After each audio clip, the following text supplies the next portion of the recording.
Hey guys, welcome back.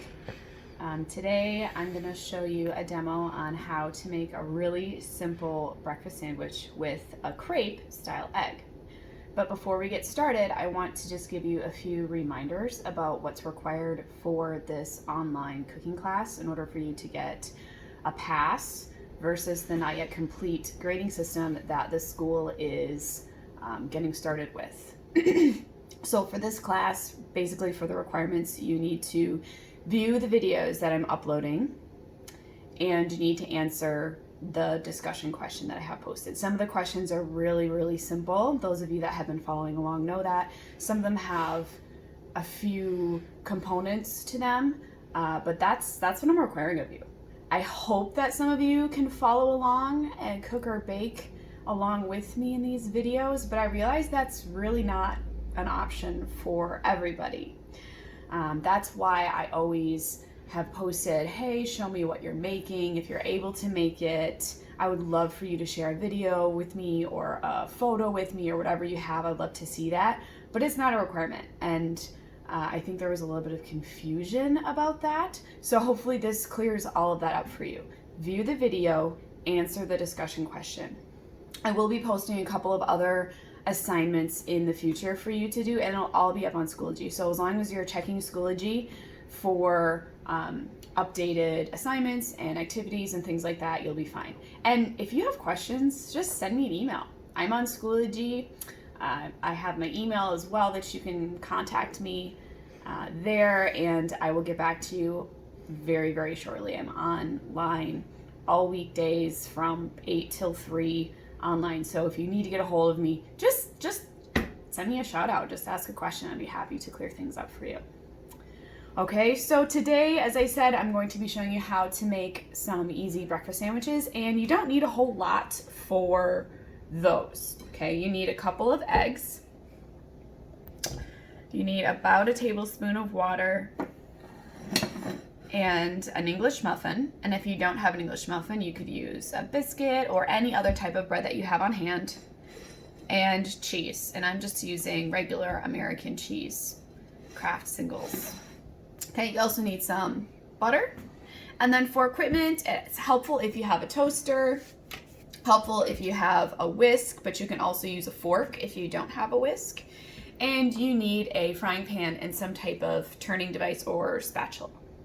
Okay, so the first step is to carefully crack your eggs into a bowl or a container, and then you are going to take your 1 tablespoon of water and just add it in with those eggs. Okay.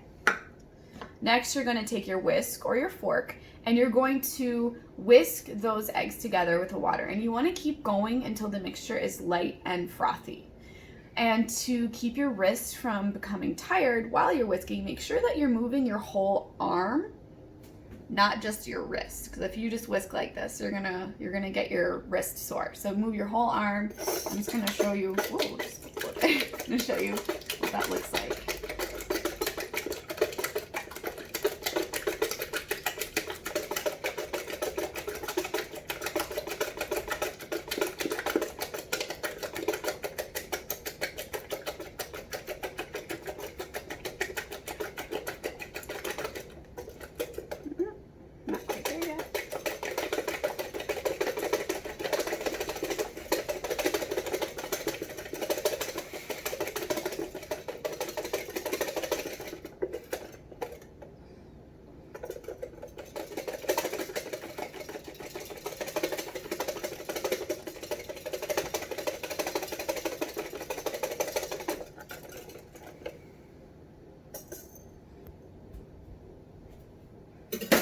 Okay, so when your eggs and your water are ready, they'll look like this. They'll look really frothy and a little bit lighter in color. Okay, then we're going to come over to the stove.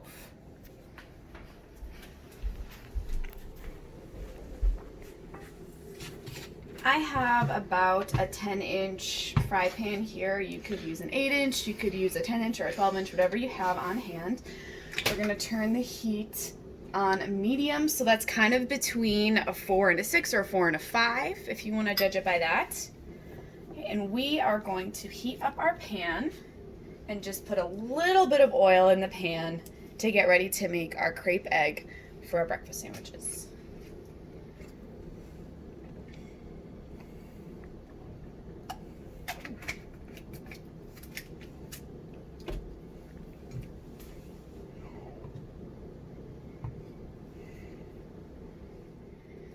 Okay, folks, so when your pan is heated up, you are going to want to just double check to make sure that oil is hot and your pan is hot. And the best, easiest way to do that is just by taking a little bit of water and splashing it into your pan, just a little drop. And if you see it popping and crackling on the surface, then your oil is ready. You don't want to just take and dump a bunch of water in there. It's going to splatter the oil and just be dangerous for you. So just splash a little tiny bit. If it crinkles, then it's ready. You do want to make sure that your pan is hot and ready before you add food into it for a few reasons. And one of them is just that some foods will stick to a pan if it's not hot. So for example, bacon. If you add bacon into a warm or a cold pan before it's fully heated, as it heats up and it finally reaches that temperature, the bacon will stick to the pan. However, if you add it when it's already hot and ready, it will just start to cook immediately. Another reason is, of course, cooking your food to the appropriate temperatures and making sure that they have those qualities that make them so desirable. For example, eggs. If you add eggs to a cold pan and then turn the heat on and have it start to heat up, the eggs will be sitting in the pan and really cooking for a lot longer than they should be, and they'll become like rubbery and kind of gross. Okay, and then the third example, another reason why you want to make sure that your pan and your oil is hot before you add food to it, is some foods will absorb oil if the oil is not at the correct temperature. So instead of starting to cook immediately, they'll just soak up all that oil. So if you were making pancakes or if you were making hash browns and you added that food into the pan while the oil was cold, or the pan was warm and it wasn't fully heated, they would just soak up that oil, and then you're having additional oil into that food and it's just making it extra greasy, and we don't want that. Okay, so our pan is ready, and now we're going to add in our egg that we had mixed really well with the whisk and made it light colored and frothy, and we're going to add just enough to cover the bottom of the pan, which is like almost all of this. Just gonna pour that in there. It kind of depends on your pan size.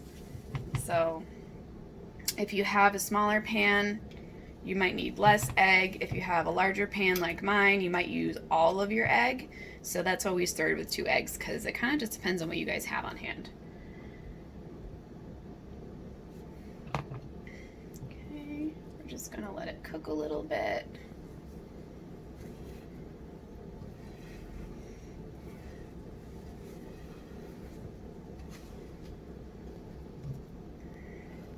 Tilting our pan as we go.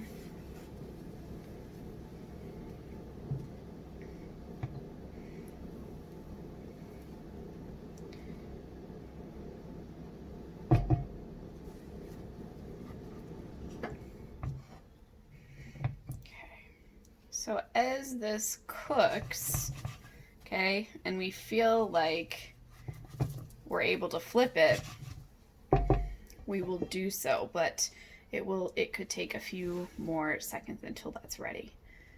If we try to flip it before it's ready, we'll tear the center or an edge, which isn't the end of the world. The egg will still have really delicious, fluffy, crepe-like texture.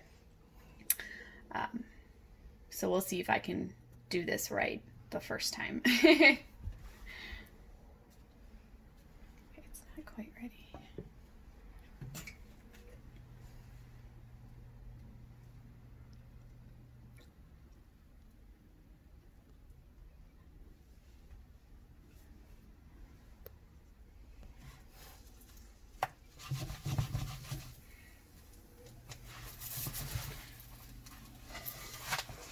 Okay, look at that. That's fantastic. Flipped in one go of it.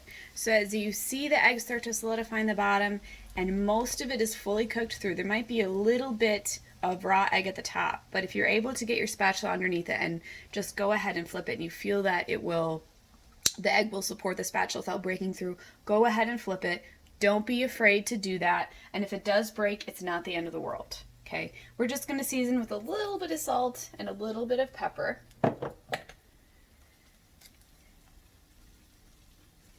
Okay, and we're going to cook a few seconds longer.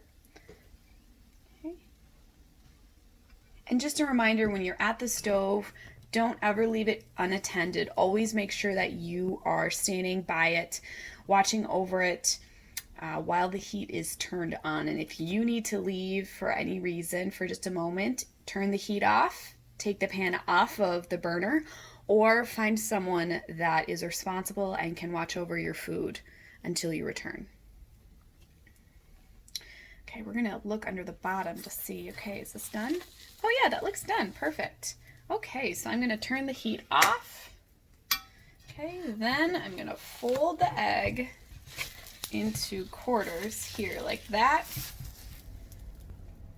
and bring it over to my plate where I also have my cheese. Okay. Next, we're gonna toast our English muffins. And while that's toasting, we can unwrap our cheese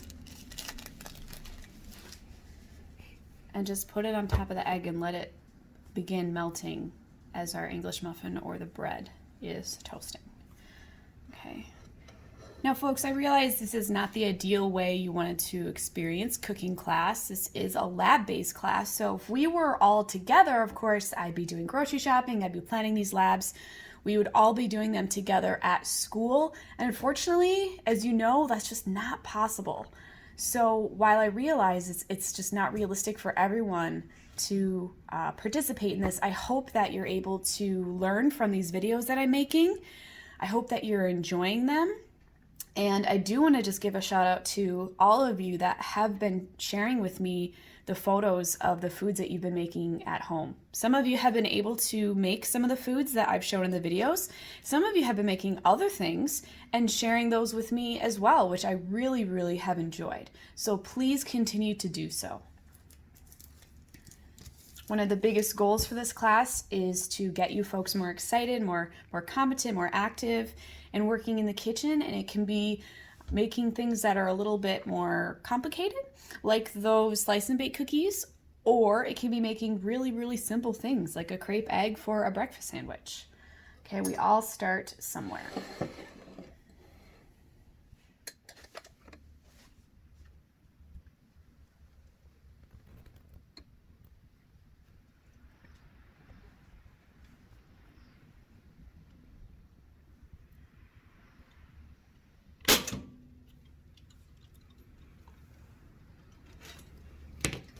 Okay, our muffins are toasted. We're going to slather them in butter.